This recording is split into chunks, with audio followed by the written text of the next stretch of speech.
E-Scooter, E-Bike oder ganz normales Fahrrad. Irgendwann hat jeder mal einen Platten und es gibt 3 Wege, das Ganze zu lösen. Der Oldschool-Weg.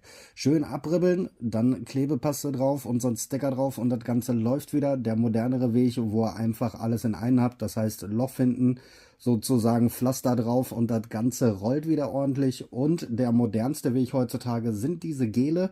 Da soll man das Ganze quasi in den leeren Reifen einfüllen, den Reifen wieder aufpumpen, das Loch verschließt sich und zukünftige Löcher sollen damit auch keinerlei Rolle mehr spielen. Also ich bin sehr gespannt, wie sich diese 3 Produkte so schlagen werden. Ich werde das Ganze mal für euch in so einem Video zusammenfassen, damit ihr mal seht, was kann man denn so eigentlich machen.